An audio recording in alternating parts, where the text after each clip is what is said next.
Today we're leaving Courthouse Hotel, a hotel that was built way back in 1914 here at Cademario Municipality, Switzerland. This is situated 850 meters above sea level and on top of the Ticino Mountain, the mountain that is facing the Lugano Lake and the mountain of Malcantone. Mahaba-haba din ang biyahe namin yesterday papunta dito, passing on a narrow and zigzag road. But maganda naman ang pavement. It took us about 15 minutes to get here galing sa Patag. I like the hotel. Nakaka-relax ang ambience nito. The room is not so big but it is spacious. It is simple and elegant.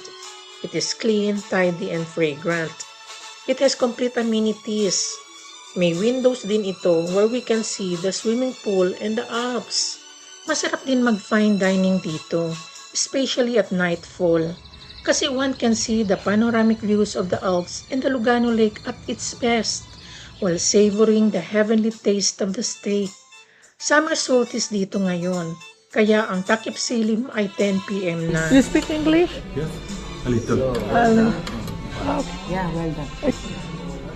We thought of taking our supper with steak kasi Switzerland is known for producing the best beef in the world. And so with dairies like cheese and milk chocolate. Malaki kasi ang pasture land nila dito, kaya ang meat ay organic and so tender. And the dairies taste really superb. Sa tingin ko, Torns, mukhang makatulog ka na ng maayos. Kasi natutupad na yung pangarap kong pangalawa. How can we not fall in love with Switzerland, where everything here seems so refined, mannered, sumptuous, and fragrant? See how they prepare the food.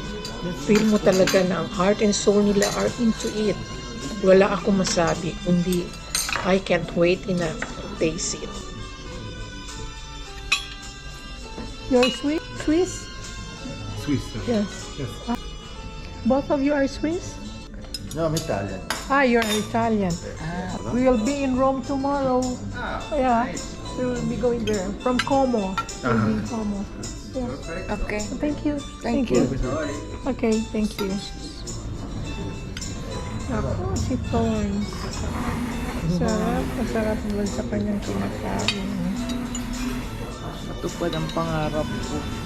This is our last day here in Switzerland because Como, the city that we're heading today, is already part of Italy. Melancholic lang ang feelings ko ngayon. No excitement is driving me to move out of this place kaagad. Mamimiss ko talaga itong lugar with the enchanting sceneries. Masarap lang umistambay dito while having a cup of coffee at the veranda. Malamig and refreshing ang simoy ng hangin dito, kaya it adds the feeling of wanting to stay here longer. Como is not far from here. 1 hour and 15 minutes lang ang estimated travel time namin from here to the city proper. Maaga ang alis namin dito at 7:55 ng umaga so that makarating din kami ng maaga doon. And we can also maximize more time to see the sceneries along the way. At saka, maiwasan din ang init ng araw. Summer na kasi dito ngayon. As we go along the journey to Como, puro Alps ang makikita. Nakakamangha talaga. Iba ang dating, especially when we were already passing the Lugano Lake. Lake Lugano is a glacial lake situated on the border between southern Switzerland and northern Italy. It is named after the city of Lugano, and it is located between Lake Como and Lake Maggiore. After half-hour traveling, we are now in the border of Italy, as we can already see the shades of the houses ranging from rich red and orange to pale yellow. Identity talaga ito ng Italy since time immemorial. Finally, we have arrived here in Como. All walking kami dito ngayon. Mabuti lang, maganda ang panahon, not because it's summer, kundi madalang daw umulan dito sa lungsod. Not for months, but years.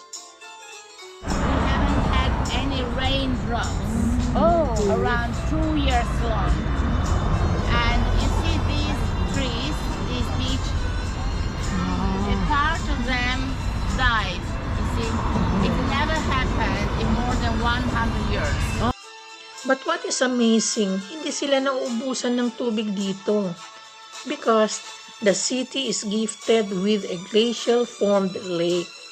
Meaning, ang tubig dito sa lake ay galing sa melted snow. Kaya it remains all year round kasi wala itong tagusan. Como is this one. It's like an unturned Y. You see here. Yes.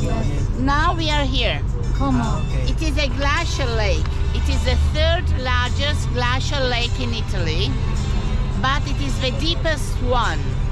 It is here in this place called Nesso. It is 420 meters deep. Very, very deep, yes. It is 50 kilometers long, and the largest place is here, 5 kilometers, 400 meters. The narrowest part is here, 960 meters. And you are here now. Yes, you arrived from Lugano till here. We're going west. And the glacier excavated a deep valley. Then when the temperature became colder, the glacier came back and left conglomerate stones. This is the Larian Triangle, but some water remained at the south side. And here we have 5 morainic lakes. We have 37 inflows, so small river that bring the water. Just one outflow here, the river Adda. We don't have outflow. You see that it's dirty here? Yes. It is clean every day because we don't have any outflow. Here stops the water. Why? Because Como is surrounded by hills and mountains. There is no chance for the water to flow out. In short, water catchment basin ito for the city. Based on records, the water from the lake is treated at local water treatment plants to remove any impurities and ensure its potability. Ang nakikita natin dumi dito sa lawa ngayon ay mga dahon lang ng mga puno at halaman, hindi commercial or residential waste. Ang Como is a popular place not only because of the Alps and lakes, but it is also known because this is the birthplace of the man who invented the electric battery and methane. He was Alessandro Volta. The volt, a unit of electromotive force that drives current, was named in his honor in 1881. The city built the Tempio Voltiano to keep and to preserve all the documents and materials he used in his invention. Alessandro Volta is a very famous scientist. He was born in Como. Inside, in this building, are the instruments that he used for his studies. First of all, about the electricity. The city also built a monument for him at the Volta Square. This square is dedicated to Alessandro Volta. He lived between the 18th century and the 19th century. At that time, Como was occupied for a short time by the French troop of Napoleon Bonaparte. And Napoleon Bonaparte gave him a lot of money for his studies. And without electricity and without the invention of Alessandro Volta, our life would be very, very difficult. So we thank Alessandro Volta every day for what he discovered. The Volta Square is also called the living room in Como, because the people of Como come here to drink a coffee, a cup of tea, to meet the friends, to let the children play. So they generally do here what they do in a living room at home with the friends. Como was also once upon a time a silk-producing city, but today, this is no longer true. These are private villas. Most of the owners are employed in the silk production. You know, Como is called the town of silk. Don't produce the silk anymore.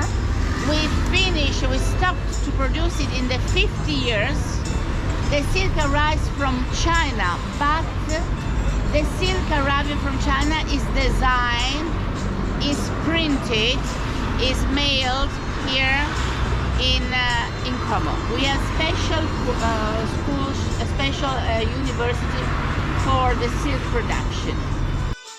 Como is likewise rich in historical attractions and architecture, since it was ruled by the Romans, Etruscans, Celts, Goths, Ostrogoths, French, Austrians, and Spanish. We can see a touch of this on the walls of buildings and alleys that are preserved and maintained. The city also showcases historical churches, and one of these is the Basilica of San Fidele. It is a Romanesque type of church that dates back in 1120. After an hour or so, natapos din ang tour namin dito. Maliit lang kasi ang Como City proper, kaya nag-alfresco muna kami while waiting for the go signal from our guide. We just took some refreshments kasi maaga pa. At 11:23 a.m., tumuloy na kami sa Mendrisio Municipality, na all the while akala namin ito ay parte pa ng Italy. Ito pala ay isang bayan ng Ticino District sa Switzerland. Kaya, bumalik pa kami dito because of the Foxtown Factory Stores, na kilalang shopping outlet of all branded accessories and apparels. But kung ako lang ang tatanungin, mas gugustuhin ko pa mag-funicular trip na lang sana kami para naman ma-experience ko nang sumakay ng train that goes up to the Brunate village of Como, which is 700 meters above sea level. This small train passes through the slope and cliff of the Alps while overlooking the city from above. Kasi once-in-a-lifetime experience lang ito, while ang mga bagay mabibili sa factory outlet ay maaari rin mabili sa Pilipinas. Yun lang, walang daya dito. Sure na original and branded ang mga bags, relos, and shoes. Maliit lang itong factory outlet, kaya may time kami not only to shop but also to try some of their dairy products and coffee. Sa totoo lang, this is my first time to taste the gelato out of curiosity dahil kilala ang Switzerland dito. For me, mas masarap pa rin ang sundae ng Jollibee. It's already 4:46 in the afternoon, and we are heading to the cruise hotel where we will spend the night. It is not far from here. It will only take less than an hour. Since hindi na kami babalik dito sa Switzerland, we have to stop at the border to declare the items we bought sa mga stores dito in order to avail the tax-free benefit. Finally, we have safely arrived at the hotel. Isa itong 4-star hotel. Its surroundings are pleasant and elegant. The room is clean, tidy, and fragrant. It is good for 2 persons. It is spacious as well. The hotel also provides the needed amenities for the night stay. Yun lang, although the location ay urban na urban ang dating, but it is somewhat far from the poblasyon or pasyalan. Kaya, wala kaming choice kundi to go to bed early. Okay lang naman ito kasi makakapahinga kami ng maaga and be ready for tomorrow's tour. This time, sa Venice naman. Our lakaran today ay isang karanasan na di ko makakalimutan. This is a realization that no matter where we live in the world, our planet Earth will always be the one and only. Kasi ito lang ang planeta that is gifted with natural wonders like lakes, rivers, seas, mountains, hills, valleys, and forests. The landforms and the landwoods that please our senses and our souls without artificiality. The only difference is how we appreciate and take care of this, when it differs in every place and culture.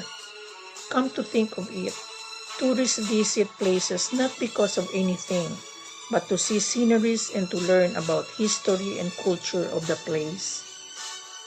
Katulad lang sa Como, this is a small city with a population of 84,250 and a geography spanning 37.14 square kilometers. But it has a lot to show. Kaya tayo din, we can do the same. Let's maximize our potentials at alagaan natin ang ating likas na yaman at kultura for us and for the next generations to come.